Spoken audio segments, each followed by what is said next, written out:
All right.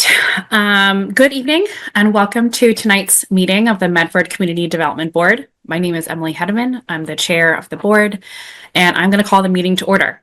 Let's begin with some obligatory procedural matters. This hearing of the Medford Community Development Board is being conducted via remote means. No in-person attendance of members of the public will be permitted, but every effort will be made to ensure that the public can adequately access the proceedings as provided for in Chapter 2 of the Acts of 2023. A reminder that anyone who would like to listen or view this meeting while in progress may do so by accessing the link that was included on the meeting agenda posted on the City of Medford website. If, despite our best efforts, we are not able to provide real-time access, we will post a recording of this meeting on the city's website as soon as possible. A reminder that given the remote nature of this meeting, tonight all votes from the board will be made by roll call. Please know that project materials for all projects before the board can be viewed on the city's website, medfordma.org. And then by clicking on current CD board filings, you can also find the link in the chat. I believe Daniela or Alicia have just dropped that link in the chat. We're going to start with roll call attendance for the board. Vice Chair Peter Kalfs. Present. Hi, Peter. Ari Goffman-Fishman. Present. Hey, Ari. Sabrina Alpino. Present. Hi, Sabrina. Adam Behrens. Annie Strang. Present. Hi, Annie. Hi. Ben LaValle. Present. Hey, Ben. And myself, Emily Hedeman, is present. Danielle, can you please introduce any city staff on the call?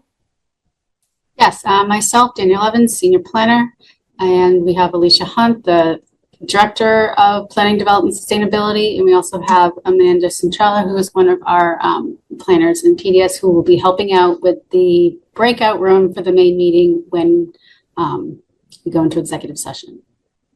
Great, glad to have you all here. So as Danielle just alluded to, the first item on the amended agenda is an executive session.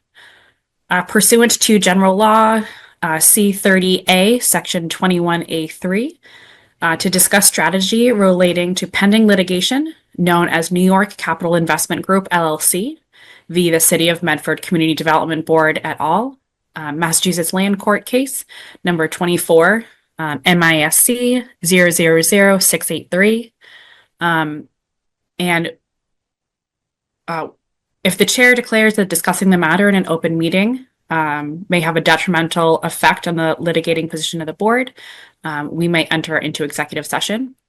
So what I'm looking for is a motion to enter executive session. And Emily, just to confirm, that is your declaration, right? Yes. Do I not need a motion then? You do. No, you just said if the chair declares. I want to make sure you're declaring. Yes, I am declaring it. Thank you for confirming Gotcha. that. I appreciate that. Thank you. Yes, you still need a motion. Okay. Looking for a motion. So moved. Thank you, Peter. Can we have a second?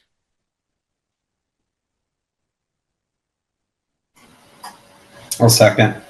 Thanks, Ben. We're going to do a roll call vote. Peter Kalfs. Aye. Ari Goffman-Fishman. Aye. Sabrina Alpino. Aye. Annie Strang. Aye. Ben LaValle. Aye. And myself, Emily Hedeman, is an aye. We're going to be moving into executive session. We will adjourn, or we will reconvene once that executive session is closed and get into the rest of the meeting matters. Our executive session discussion is complete. And I'd like to welcome participants back to the meeting. Our next agenda item is remaining officer election for the role of clerk. Does anybody have any questions about what the clerk does? Any responsibilities there? Or Danielle, I saw you come off mute if you have some insight. Yeah, so if you look at the rules and regulations of the board, it goes through the, and I put a link to that in the meeting document. So it's, let me find that now. I have 3 screens and somehow I never have what I need. One of those is certifying the minutes. So sort of like the person who is like in charge of like reading those, you know, in more detail in advance. And also third in line, so the clerk chairs when the vice chair isn't there, or the chair, if the vice chair and chair aren't there, the clerk chairs. I think those were the main ones. It's the main Pretty formal ones. straightforward. Pardon I me? know. I said at least the main formal ones. I mean, I know when I was Yeah. clerk, I was kind of put myself in charge of writing notes on the conditions of whatever we were doing to make sure that we had everything straight. But that's not technically a duty per se. That was just something I was doing. Right. Yeah. So if in the situation where I haven't provided the draft conditions, or you want to change them or add them, then yeah, the clerk is kind of like tracking those things.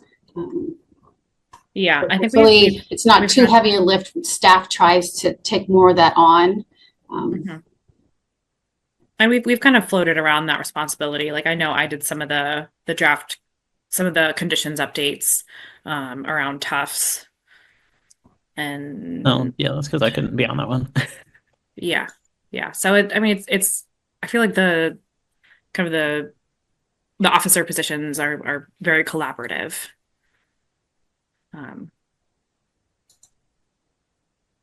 And I'm not sure if Ben, as an associate member, is he eligible to?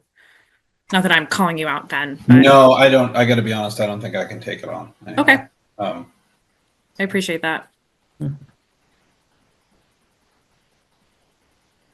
Are there any nominations, either self-nominations or peer nominations for clerk?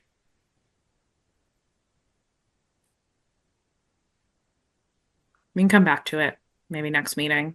People think about it. I think we're good for now. Okay, We don't. cool. Talk to you guys next time about it. So moving on to the next agenda item, we have a public hearing related to the Wellington Station Multifamily Overlay District Amendment. This is a new public hearing. So we're going to read the public hearing notice into the record. Oh, and actually, before we do that, I would like to put it on the record that Ben LaValle is going to be participating as a full member in the place of the empty seat that we have on the board. Yes. Okay, great. So going into the public hearing, I'm going to read the public hearing notice into the record. The Medford Community Development Board shall conduct a public hearing on Wednesday, March 19th, 2025, after 6:30 p.m. via Zoom remote video conferencing relative to a petition by Nutter, McClellan and Fish, LLP, representing Transom Real Estate, LLC, to amend the text of the Wellington Station Multifamily Overlay District, known as WSMOD, of the City of Medford zoning ordinance as follows. 1. Amend the table of dimensional standards in Section E to add a footnote to the dimensional table regarding maximum front yard setbacks that would provide for any property subject to a public agency held building restriction that the maximum setbacks shall coincide with that restriction. 2. Amend the table of development incentive bonuses to change certified to certifiable. 3. Amend the definition section to add clarifying text to the definition of building coverage to make it clear that it does not include building overhangs. Danielle or Alicia, do you have any introductory comments?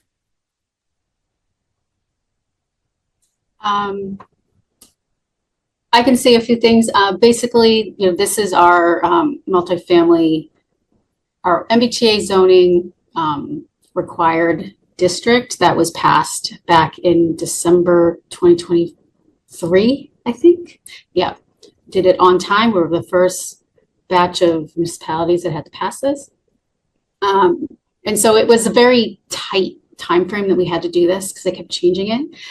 And so there were a few things that got missed that were discovered by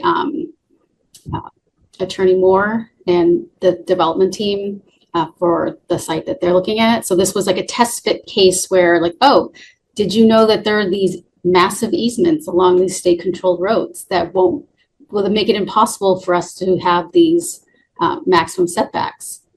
We're like, oh, no, we didn't know that. Because when you're writing zoning under time crunch, you don't do this full deed, title search kind of thing. So that was something that we appreciated that they found.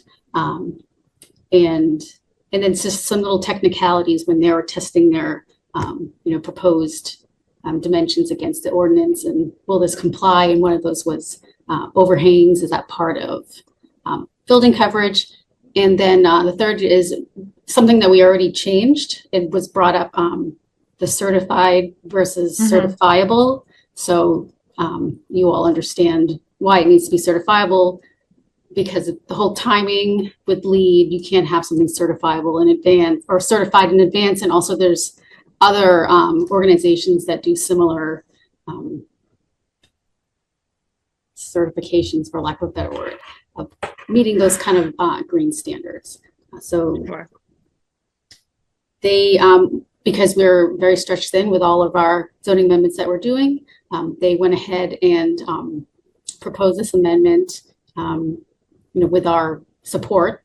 And, it was submitted and it went to the city council, who are now, instantly referred it to you all. So this is the first public hearing. And you are making a recommendation to city council. And as soon as next week, it could go to them. Great. Do you have anything else, Alicia? I wasn't sure if you were planning to mention it now or later, that we did ask Emily Emily Innes, our zoning consultant, to review this. And we discussed a small modification to the part about overhangs to limit it. And I think Danielle has the exact language we were looking at. I don't know if that was shared to the board yet. But otherwise, these changes make complete sense to us, and the certifiable one would have come to you anyhow eventually. Yeah, upon reading it before the meeting, everything makes sense, but I would like to hear from Attorney Valerie Moore, who's representing the proponent. Valerie? Alicia or Danielle, are we making Attorney Moore a co-host?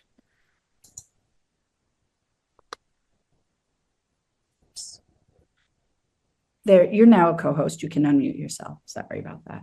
Okay, great. No worries. Thank you all. I am Valerie Moore from Nutter, McLennan and Fish, 155 Seaport Boulevard in Boston, for the record. And I'm here on behalf of Transom Real Estate, LLC, and the underlying property owners, Houlihan Properties, LLC, and 10 Revere Beach Parkway, LLC. Transom Real Estate is considering the purchase of 10 and 20 Revere Beach Parkway, and as part of deciding whether to move forward with that transaction, they started looking deeply at the zoning and figuring out how to make it work on the site, and a couple of issues came to their attention right away. So resolving this zoning amendment is a threshold question for their ability to move forward with designing a building that they would later propose on the site. So just to provide the context for the board, no project is before you. And if we do move forward, then we would be back in front of you for site plan review for full input on a project and the full opportunity for the board and the public to review it at that time. So the sole issue in front of the board tonight is a couple of proposed zoning text changes. If it's all right with you, I'll share my screen and I can put them up on a PowerPoint to walk through them quickly. Yes, please do, Attorney Moore.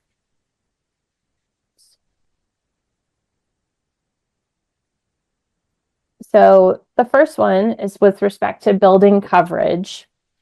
We felt that the text wasn't entirely clear as to how a building overhang would be treated when calculating building coverage on the lot. And so we proposed initially this text in red that excludes building overhangs from this calculation with respect to the footprint of the building.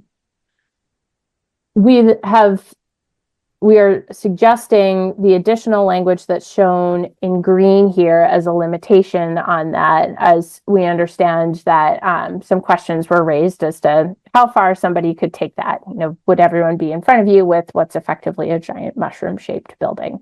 So to make it clear that that's not what we think this language would allow, we're suggesting that the board recommend to the city council that they adopt it with this additional limiting language, that the footprint of the building overhang itself should not exceed 10% of the footprint of the building. So that would effectively impose a square footage cap on how big an overhang could be. And this was really important to our client as they consider how to design a building, because it allows for more interesting articulation of the facade of the building. Design is something that's really important to them, so they've paid a lot of attention to this early on. So that's the first area in which we've sought clarification.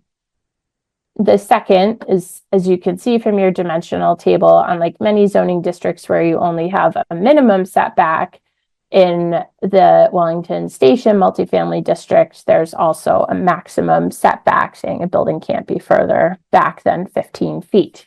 Mhm. In our case, however, the property is on Revere Beach Parkway, which is owned and under the control of the Department of Conservation and Recreation.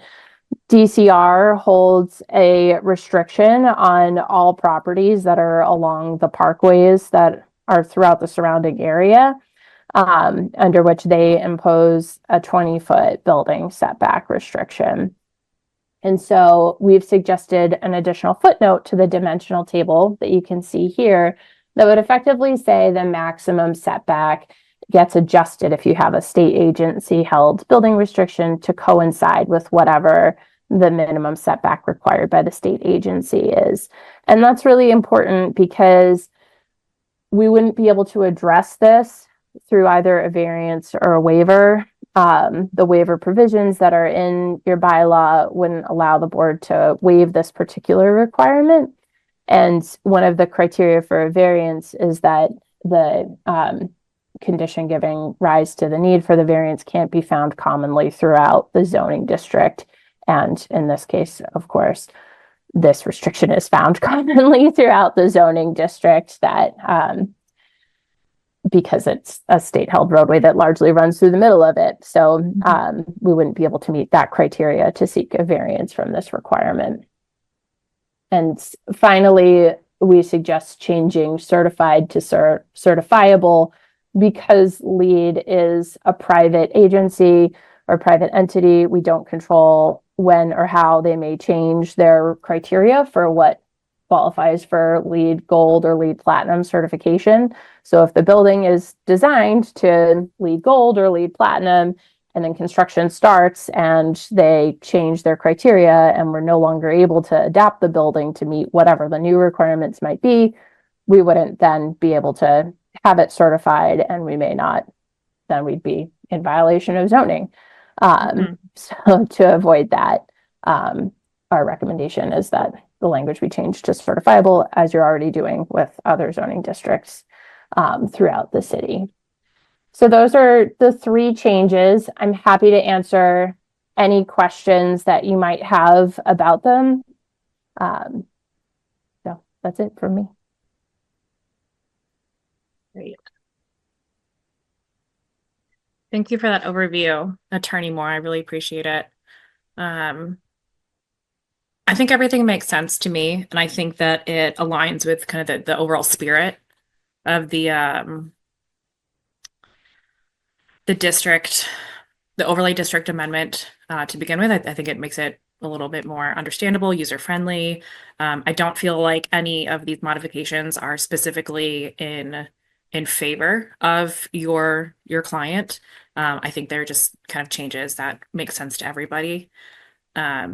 thinking about the certifiable, certified thing, you made a comment that, if it's certifiable at a certain point in time and they change their restrictions, it may not be certifiable anymore. Is there like a time element that we need to embed there to say like at the point of X, or is that implied? I think it's implied because in general with zoning, you're looking at compliance at the time that you're applying for your permit. Okay, great. In this case where it's a special permit site Okay, so plan it'd be at the review time of standard, special permit application and granting. Okay, and then the building permit. great. That's helpful. Okay.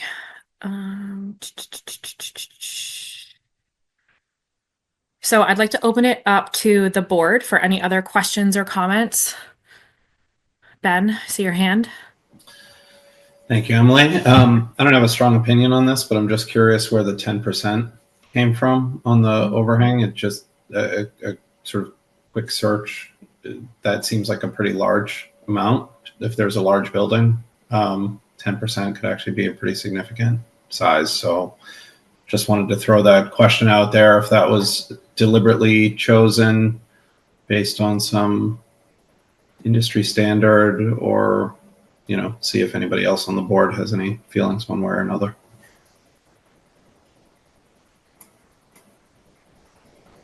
Do you want me to- Are you able to offer any insight there? So it's not based on a particular industry standard. Most of the time where we've seen it excluded, there isn't a limitation on it. Instead, we worked with our architects and started looking at sort of their test cases for what different overhangs for the facade articulation might look like and how those corresponded with the footprint of the building itself. And so we thought 10% was a reasonable limit on it that would give enough flexibility to have, in our case, one of the overhangs that they're looking at would cover the sort of pickup drop-off area, for example. So we wanted to allow enough depth for that so people can get out of their Ubers, not in the rain, while also allowing some flexibility for adding some visual interest to the facade over time. Thank you.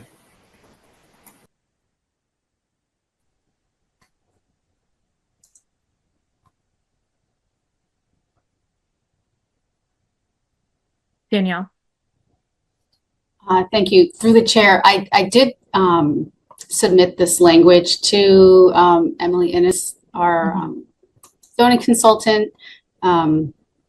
Just like, what do you think of this language? Does this make sense? Do you have any suggestions? And she didn't flag the 10% as being off, because that was one of the things I was kind of like, picturing it. So basically like the border of the building, like is 10%, feel right, or would that be typical? And she didn't flag it as an issue. So,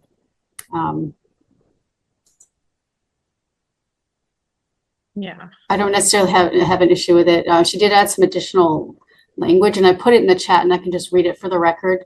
Let's see. So in addition, so building coverage, the maximum area of the lot that can be attributed to the footprint of the buildings, principal and accessory on that lot. Building coverage does not include surface parking, is what it says now, correct? And then to elaborate, building coverage also does not include any portion of the building above the ground floor that overhangs, in parentheses, is cantilevered over such ground floor. And then what was the 10% language? Because I don't see that in the in like our documents for this meeting. Yeah, this was just something that came in Yeah. like later.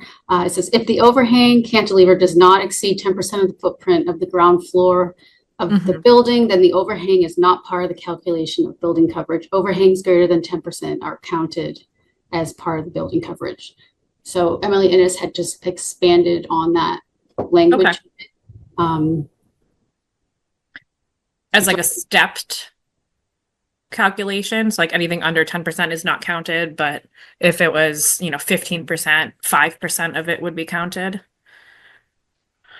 I don't know how much we're going to really, get into this in real life, but I do want to make sure board member LaValle is comfortable and satisfied, and the rest of the board is.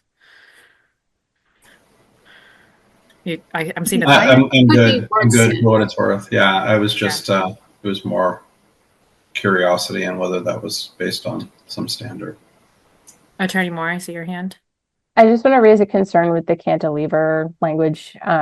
Cantilevering refers to a specific way that you would attach it to the building, and I don't know that that's how we would propose it. So I would suggest if you choose to use Ms. Innes's recommended language, modifying that to remove the reference to cantilevering, because there are other ways you might engineer it, and it seems to me to be slightly beyond the scope of zoning to regulate that within this amendment.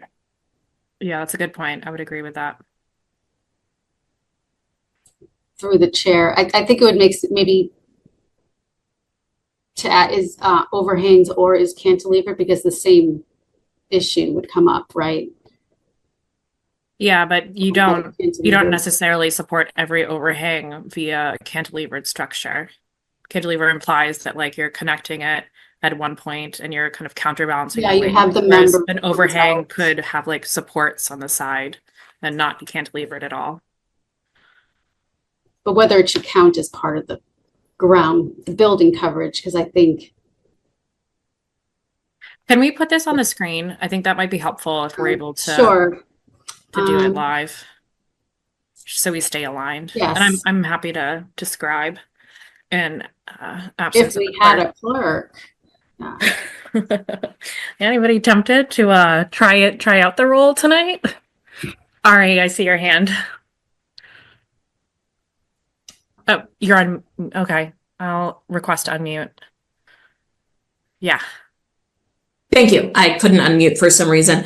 Sure. It seems like there's two discussions happening. One is about kind of saying 10% is fine, but we want it defined as an overhang without limiting to cantilever. And then there was a discussion of like, do we mess with that 10%?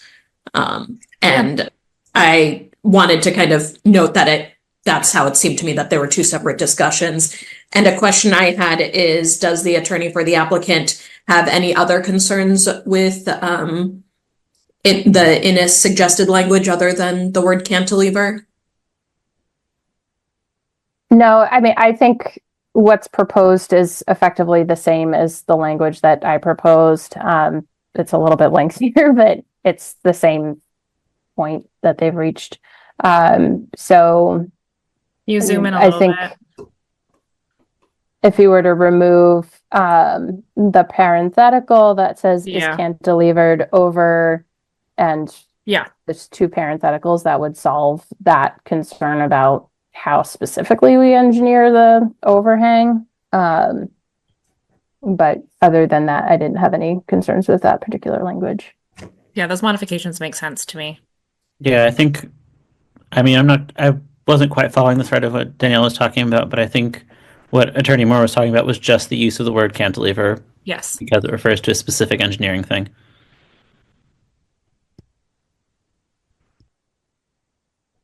Yep.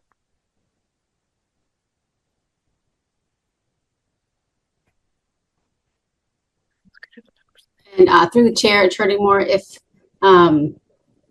something in here, after tonight, since they're advisory making a recommendation, there's another bite at the apple to tweak the words here or wordsmith more once you're at City Council, since I know you didn't have a lot of time to look at this. So let me know if you'd like me to stop the share.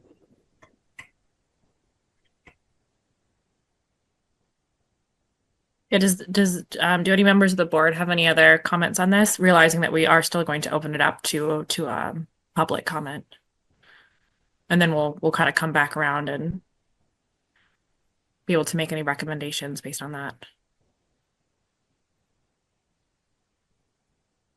All right, seeing none.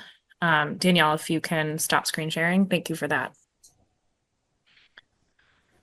So I am now going to open up public comment period. Those who wish to provide comments can use the raise hand feature.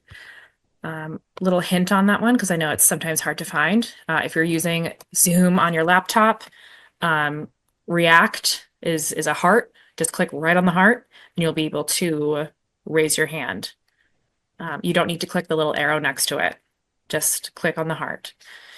You can also send an email to ocd@medford-ma.gov. Before providing your comments, please state your name and address for the record. A reminder to all meeting participants to please refrain from using the chat function to message any comments to the city staff or board members, as it is not part of the public record. However, if a participant is having audio or other technical difficulties, you may message Alicia or Danielle in the chat for assistance. Each participant will have 2 minutes to speak, and you will have one opportunity to speak. If you have comments beyond that, happy to, or you're encouraged to email ocd@medford-ma.gov. Alicia or Danielle, did we receive any emails before we jump into public comment? Did we receive any emails about this agenda item in advance? I did I not. didn't see any in our packet. Okay, great. I'm just double checking right now, but I don't see any. Thank you.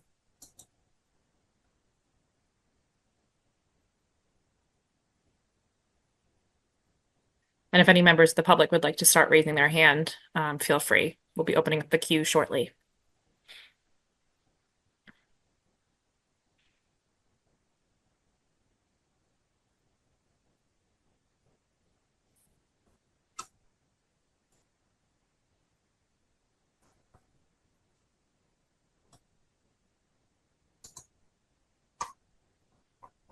Alicia, any emails?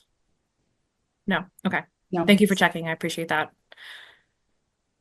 So if any members of the public have any comments related to the Wellington Station Multifamily Overlay District Amendment, please raise your hand. If you're having any technical difficulties, please message Danielle or Alicia. We'll give it a minute.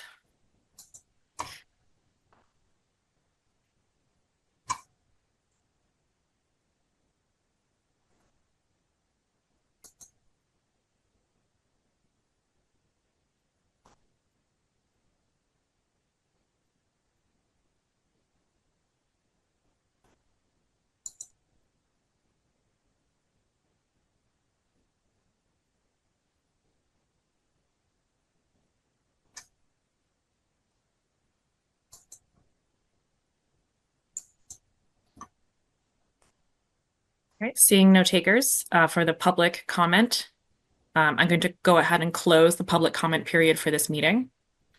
I'm going to reopen it to the board to discuss any further revisions to the draft version that was referred out of City Council.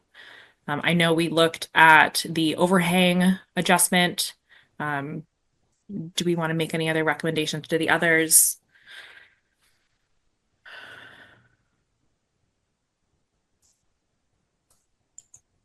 And if not, I'm curious if we're ready to vote or if we'd like to continue the public hearing to a date certain.